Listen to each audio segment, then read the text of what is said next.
today to do a little wrap up of the BookTube prize and my thoughts around it, as I did a little bit of an experiment this month and I read the previous winners of the BookTube prize from 2019, and I wanted to just talk about my thoughts and compare the books for you. So, in 2019, the BookTube prize was their first year, their inaugural year, and they did fiction. And I was not a judge in the first year. And the three top books of that year were, in the third position was A Place for Us by Fatima Farzeen Mirza. In position number 2 was Happiness by Aminatta Forna. And in position number 1 was Ladder to the Sky by Boyne. And I had not read any of those three books, but I wanted to, because I wanted to compare them to this year, because I had read all of the top 3 in fiction from this year. And so the top 3 for 2020 were number 3, Women Talking by Miriam Toews, number 2, 10 Minutes, 38 Seconds in This Strange World by Elif Shafak, and number 1 was Girl, Woman, Other by Bernadine Evaristo. So when I was reading them, I just wanted to kind of compare my overall thoughts of the type of books they were, if there was any sort of pattern or anything that I noticed, and there certainly wasn't. I think all 6 of these books are very, very different. And I think that if you were comparing A Ladder to the Sky with Girl, Woman, Other, you could not find 2 more different books. They're so different, and it's definitely comparing apples with oranges. So my thoughts on A Ladder to the Sky are still forming. I just finished this last night, and I will say that at the beginning I was really sucked in. I really loved it, and I thought it was a great ride. It was very much like a train wreck or something like that the TV that you love to hate, trashy, but this character that is just being horrible to people but getting ahead, and you just want to see what happens. You just want to see. So I loved the first half of the book. I loved up until after Edith's section of the book. And then I started to find that when it switched over to Maurice's perspective, it lost a little bit of the momentum, and it lost a little bit of the intrigue, and it became more about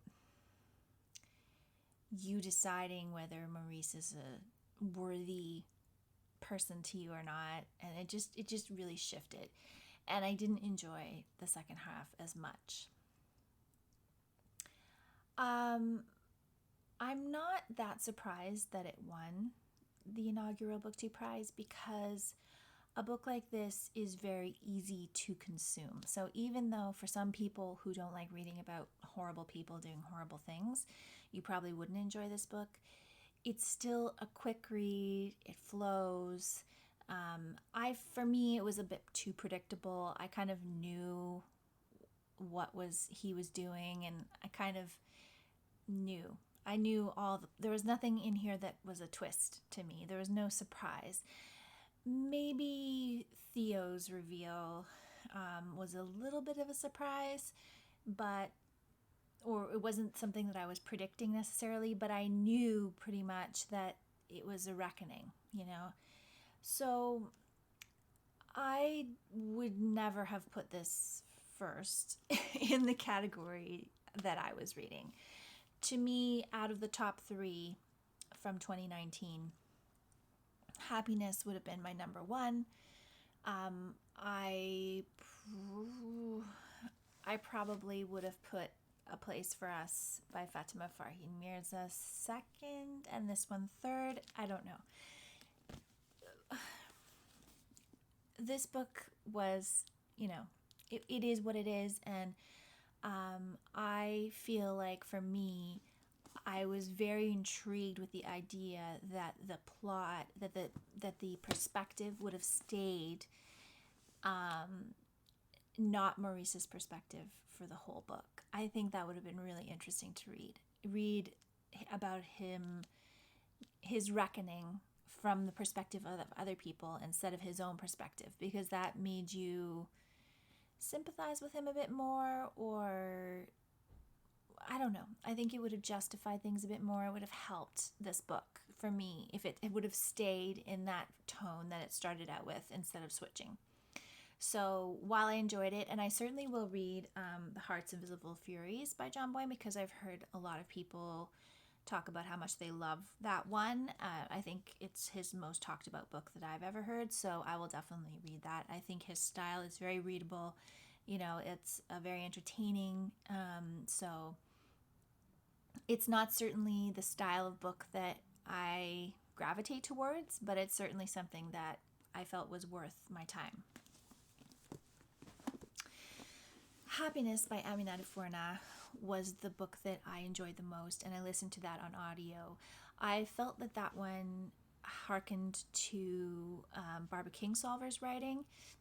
Aminatta Forna's style is very similar to Barbara Kingsolver in that she weaves nonfiction and fiction together in a really digestible way, and the characters are really taking you on this journey. And I loved Jean's character in Happiness. She was just so self-possessed. She had a career. She had a whole, aura about her that was very self-assured, and yet she still had vulnerability.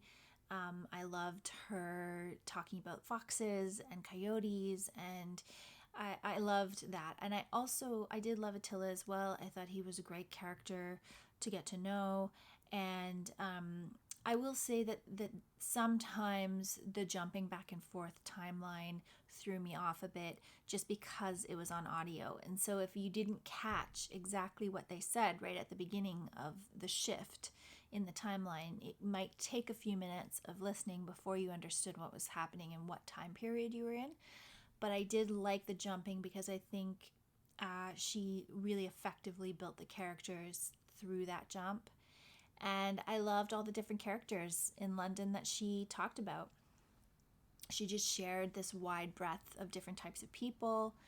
And it was a really, interesting read, and it had a lot of, commentary on the world as it is today without being preachy in any way. So I thought it was really successful, and I will definitely read more of Aminatta Forna as well.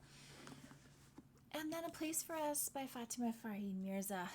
This book, I heard a lot of booktubers talking about this book and loving it. And I can't say that I loved it. I think it had some good parts, some really good parts. I struggled a lot with the beginning of this book. I don't understand why she decided to jump the timeline the way she did. As I said before, I'm good with jumping timelines. I'm fine, but it doesn't necessarily make sense to tell the story the way she told it in the beginning. I felt like the second half of this book was much, much stronger than the first half, and I almost DNF'd this. So, I wouldn't have kept reading because I just felt like I didn't really connect to the characters. I found Amar, the son, really whiny and kind of irritating, but I felt like, the sister's story was pulling me through. Hadia pulled me through, and I also, I think when you're reading about a different culture, a different perspective on the world, that's really fascinating. I prefer the setting to have a bit of a characteristic in books like these, in family saga books, where you know what city you're set in and you have connections to the city and how the city plays out in the lives of the characters. And that's not really the case here. Like, you know, you're in California in some sort of a smaller city, but that's really all you know about where they are. And I also found, you know, I think there was some writing in here that made me cringe a little bit. And I think that that's obviously common for debut novels, but, you know, editing could have fixed that. I think the writing in terms of the characterization was quite good for most of the characters. I thought the parents were very fully realized characters. And I certainly kept going and read to the end. And I do think, you know, this book has a lot of merit, but it's not it didn't have the emotional effect on me that I think it has had on a lot of the readers who have loved it. And while I did find some parts emotional, there were other parts of it that I just felt were just slightly missed the mark a little bit for me. So those were my impressions of the 2019 fiction reading.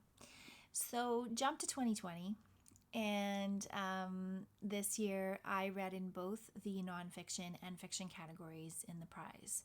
So when we got to the nonfiction winners, I had not read the number one book, which was Know My Name by Chanel Miller. And so I listened to that on audio. And it is narrated by Chanel herself. And it tells the story of her rape by Brock Turner on the campus of Stanford in 2015. And it tells her story. It is a beautiful memoir. She does a really great job of setting the scene of her life and sharing who she is as a person and how she grew up and how her parents were with her and what her dreams were and what she aspired to be and who her boyfriend was and who her sister was and was. She's a great writer, and she was able to really convey the problems with the justice system and how it treats victims of sexual abuse and sexual assault. And so she did that wonderfully. And I do understand why people voted it as number one. But having read it, it would not be my number one. I still feel very strongly that The Yellow House by Sarah M. Broom would have been my number one out of all those books, and it was not in the top three. But, you know, out of my reading experience, and I didn't read all the books in the nonfiction categories, but this one for me was my number one, and I just think, you know, this was a winner. And if you haven't read this, then I do recommend reading it. I think it has a lot in here about home, about a sense of place, about family, about finding who you are in your family and being that unapologetically. There's just a lot in here. There's a lot to dig into. And this would have been my number one. And so, out of the top three 2020 fiction winners, like I said, Girl, Woman, Other by Bernadine Evaristo was the winner. And I put 10 Minutes and 38 Seconds in This Strange World by Elif Shafak as my number one. And I put The Beekeeper of Aleppo as my number two. And so these two were for me the top of the top. And it's very, very interesting to try to compare the 2019 winners to the 2020, because in a lot of ways they are very different. But I think the themes that were in 10 minutes and 38 seconds, and the themes in The Beekeeper of Aleppo carry over into some of the themes in Happiness and some of the themes in A Place for Us. And so I think there's a little bit more crossover in those books. I think A Ladder to the Sky is its own thing, separate from all the other books that were in the top 3 for fiction in both years. It's a different category. It has a different feeling. Women Talking was number 3 in 2020, and to me that book was not. I didn't enjoy it as much as other people, and I think its style also is really different from both of the others, although they all fall around women's issues and different types of women and how they exist in the world and how they deal with difficulties. But Women Talking, again, is just, to me, was just in a different category.